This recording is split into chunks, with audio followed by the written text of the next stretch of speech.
Yun, makikita nyo dito guys, kami ay nagbibiyahe, no? Papunta kami sa Fort Langley dito sa Vancouver yan.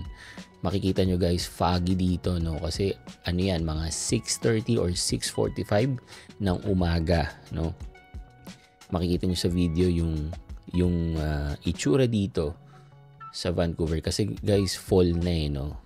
Kaya ganyan, lagi na maraming fog. Alam nyo yung kapag sa Philippines, yung kapag umaga, yung mahamog, masarap yung hangin, ganun yung feeling guys, no? Nanggaling kasi kami dito sa sleep clinic, sinundo ko kasi yung asawa ko.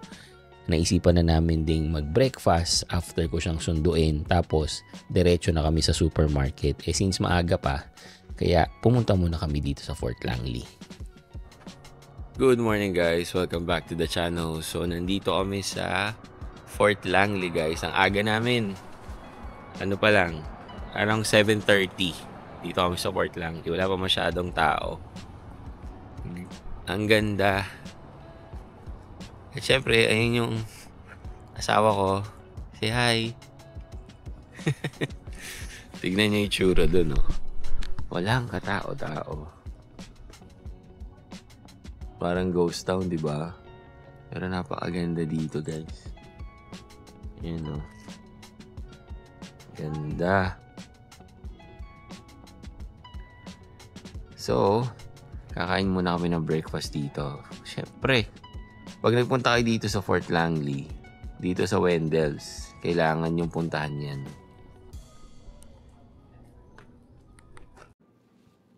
Order na kami ng food. Waiting na lang. May masaya na naman. May masaya na naman kasi kakain siya masarap. Okay, so hintayin natin yung food, guys. Yun yung kape natin. Yung kape niya. Tapos may dessert agad. Grabe, wala pa yung main pero may dessert na.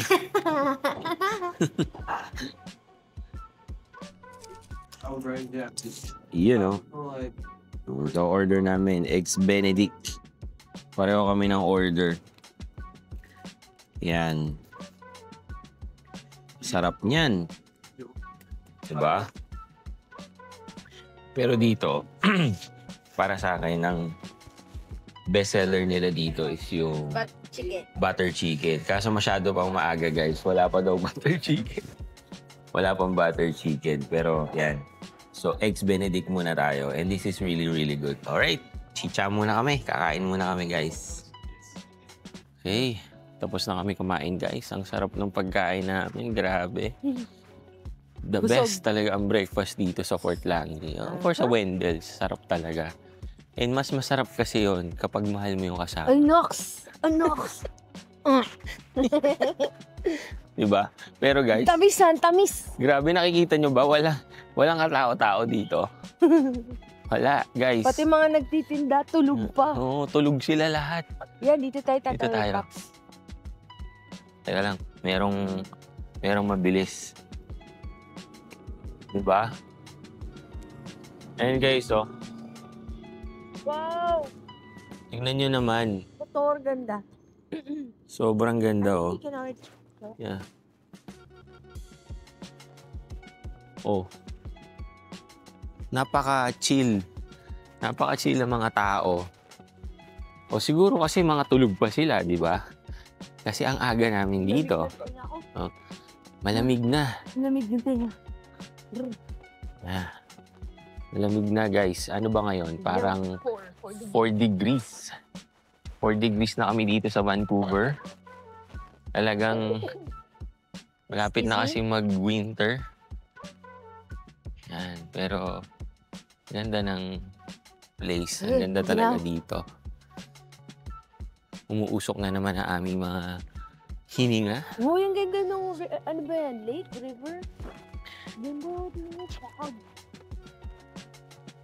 Yan. Woo!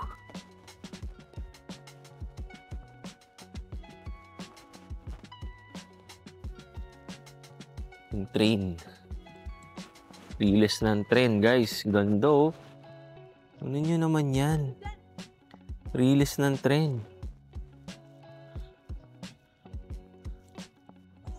Wow. Look at that shot.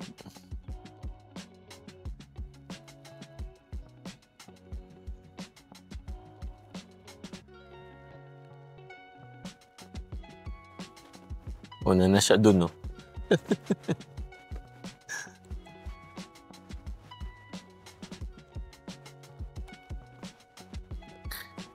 Go.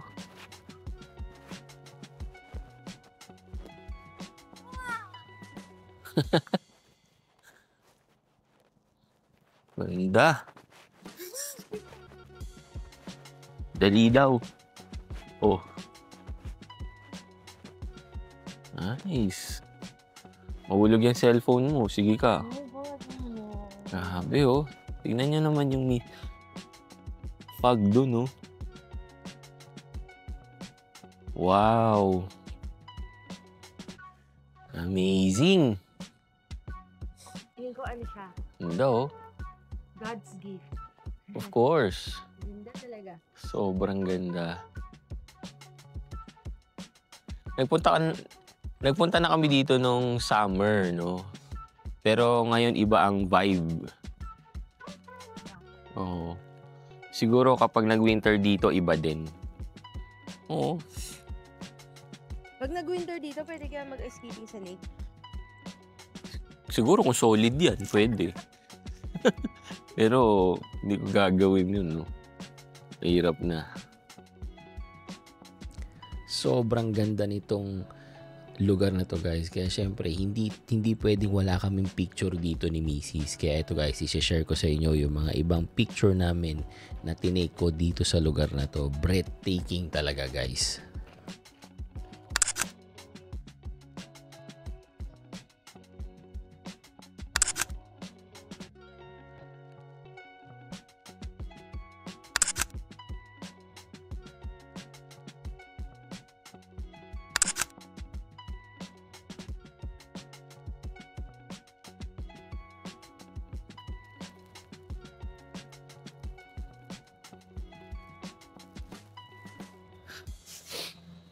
Sobrang lamig. Classes dito. Anting lang, kapag sobrang aga mo dito pala sa Fort Langley, sarado pa yung mga shop. So, mga 11 pa sila nagbubukas. So, kami nag-iikot dito. Wala naman kami mapasukan. Buti na lang, open yung breakfast. Kung hindi, wala kaming pupuntahan dito. Tingnan nyo naman, no? Tingnan nyo naman yung background ko dun. Oh, iilan lang mga tao dito. At saka mga kasama namin dito, may mga edad. Kami lang ang PBB teens dito. Diba? Pero napaka-relax na lugar dito sa Fort Langley. Sana dito kami makabili ng bahay. Napaka-relax lang dito, oh. Langley. Iniintay ko yung train. Ayan kasi dyan yun, no? Kanina meron na dalawa eh. Kaso kumakain naman kami. Diba? Nandito pala yung mga lolo ko eh, oh. Ayan, oh. Oh, diba laki ng poster nila, oh. Oh. Diba? Oh, napakaganda ng lugar, oh. Tsaka dito, kapag singhot mo ng hangin, langit ka na agad. Yun, oh. Tignan mo yung buong niya, stretch na yan, oh. Tsaka kasi fall na, guys. Kaya makikita niyo yung kulay ng mga dahon, iba na itsura. Nagiging yellow na sila. Minsan may purple, may red, di ba? Ayan, do not stop on tracks. Kasi yan eh, train yan, guys. Hanggang dun yan, oh.